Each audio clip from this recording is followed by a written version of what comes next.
comes Hackett breaking up for USC.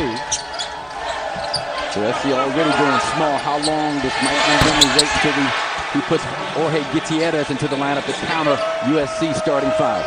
And Daniel Hackett, you don't look at Daniel Hackett and think great three-point shooter, but he leads them because of Lewis's slump. He's their #1 percentage guy. And the trajectory of his release. USC went 9-9 in conference. They had to win last Saturday at home against Oregon State. Otherwise, Craig Robinson's team would have been 6th, and USC would have played in the 8-9 game last night. And Cal goes to a 2-3 zone. Now, they're going to force the Trojans, and you got to be aware, obviously, of Dwight Lewis. But they feel like USC's not a strength. Yeah, this is what, as you alluded, this is what USC did to win the game at the Gaylord Center between these teams. DeRozan got away with it there. Mike Montgomery going crazy, and that was pretty much everybody in the building saw that one. Hackett missing and ran. Strength, cool, and style of play from the NBA, which I would like to see happen. I haven't heard anybody this year against that. I was going to say, like everybody else. Yeah.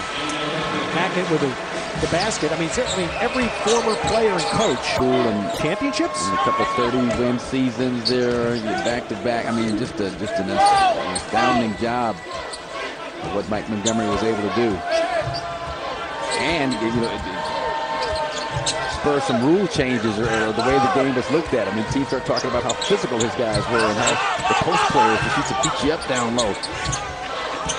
Stanford guys, physical. Well, it's USC that has played that way here in the first half. This has just been as fine a half. I would love to hear Tim Floyd answer this. Is this his fine a half championship? He did a nice job. And the reason I kind of scoff at the Justin Denton most of he's more like a comeback player. Right. And he started, his freshman year, so his sophomore year, had a down year as a junior. And that's why I say Isaiah Thomas is like the most valuable addition in the Pac-10 this season, because he freed up Justin Denton to be the player that he's become. Nice little kick back there by Hackett. He did a nice job. Three-pointer by Jerome Randall. Now Randall nailed one of those about that far to really ice the game in Arizona last Thursday. And that's what you love about him as a player. He's not afraid of taking that. I mean, not only the big shot, but the deep jumper as the big shot. Oh! Hit one against Utah down the stretch in that game, coming off a high screen. Dwight Lewis. Really working the left. Trying to get his team at the very least to the free throw line. Again, they're going to chase you up the three-point line, transition bucket, second chance points.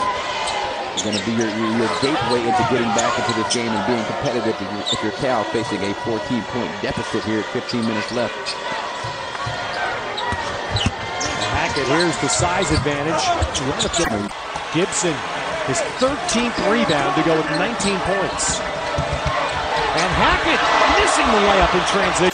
Having the offensive game of his life, a career-high 14 points to the young man out of Chihuahua, Mexico, by way of Finley Prep in Las Vegas, Nevada.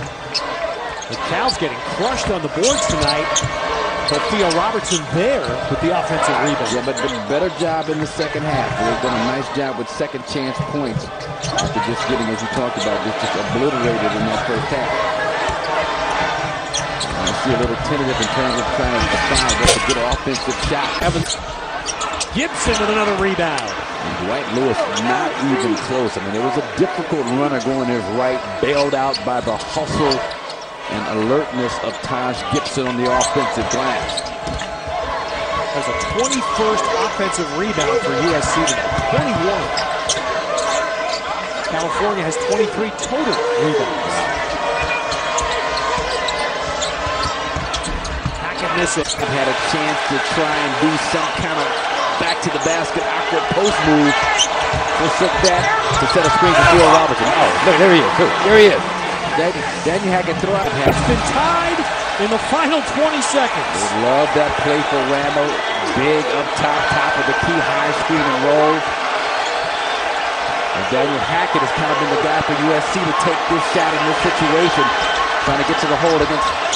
Step in, block, foul! Yep. With 3.8.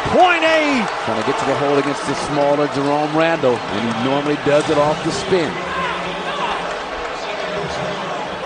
Teardrop, and then Hackett hacked inside by Jerome Randall. A lot of arms on the play. This is 2 for Hackett. takes the first. Now let's see. Well, Cal, are they going to use a timeout? Apparently not. They have one left here. Daniel Hackett, who has had some foul shooting difficulties this year, some late game difficulties. We saw it in February. His dad, Rudy, had him out after practices, working long and hard on free throw shooting. 3.8 seconds, one timeout left for Mike Montgomery. He's trying to advance it to midcourt, try and get a quick timeout, and you call it right away. And Hackett. And let's see, apparently it's... Yeah, I think Randall and Tim Floyd. That wasn't oh, and Randall took a little swipe. There you go. Didn't see that little swipe there. Tough little Chicago kid. And now they're talking. There they are. Having a little it don't matter. chat. That's my bad, Coach. Hey, Coach, I meant nothing by it. I'm totally inadvertent. And Tim Floyd, you got to suspect he really respects the kind of player that Jerome Randall is.